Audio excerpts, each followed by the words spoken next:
I started many years ago donating blood. I've given 196 times. My wife started going, and then the boys and the grandson and my daughter that lives here with us, and started donating, and we know we're helping somebody, and what the Red Cross is for. I started giving blood when I was basically old enough to start, was home for the summers from college, and so I went down there.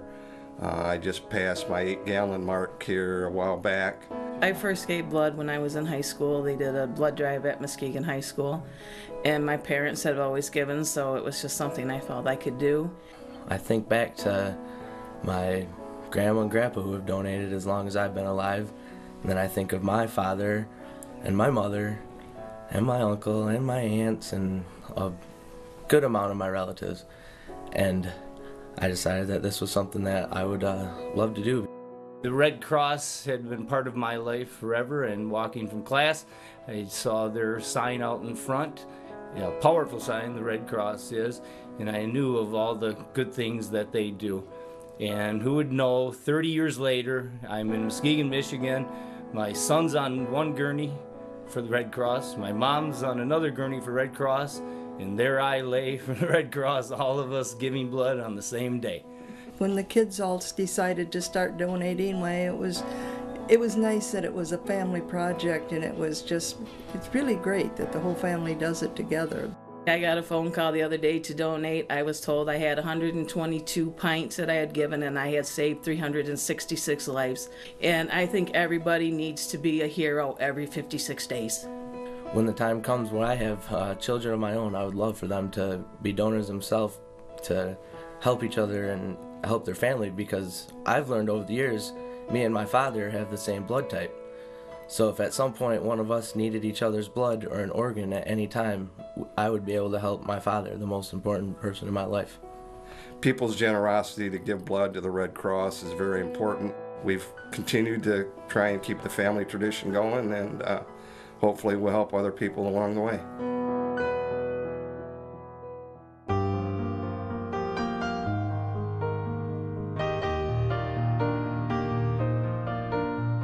The American Red Cross Transportation Service provides low-income seniors medical transportation at no cost to the client.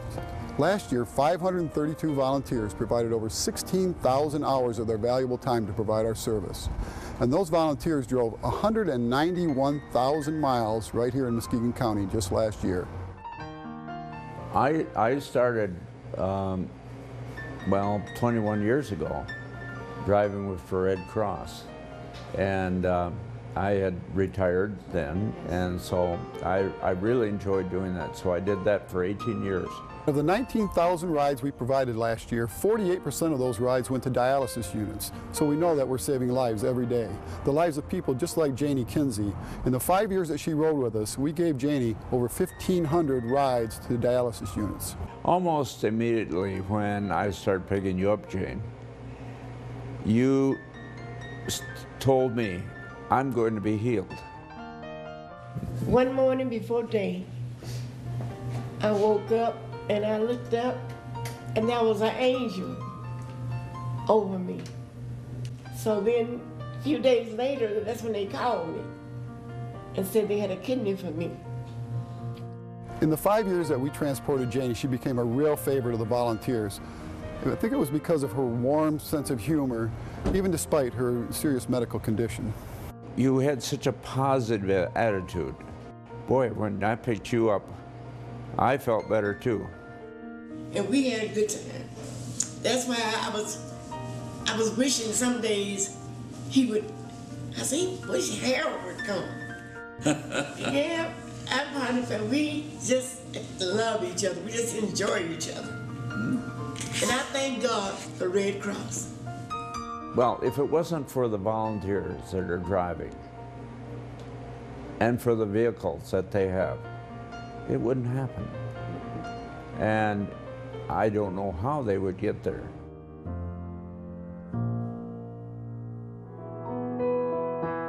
Well, on October 29, 2013, I was working. I went to work. I started working, and my grandpa came in the shop yelling. Vincent, your house is on fire. Your house is on fire. Your dog's inside. It was about going already on 5 o'clock when I woke up to him barking. I thought it was something that was like a nightmare. It was this dark gray smoke, like you couldn't see anything. I went and I checked on Julie because she was in her bed. She was sleeping. I picked Julie up and I threw her over my shoulder and I grabbed a blanket to cover her. And we got out through the back doorway. She was like, "Mommy, our house is burning." And that just, it broke my heart because I never thought she was gonna go through something like that, you know?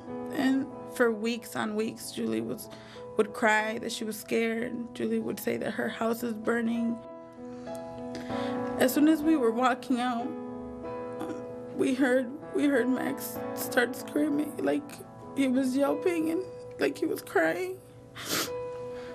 When my grandpa came in, I sat there and I jumped in my car and I did like 80 miles an hour down Sherman Boulevard.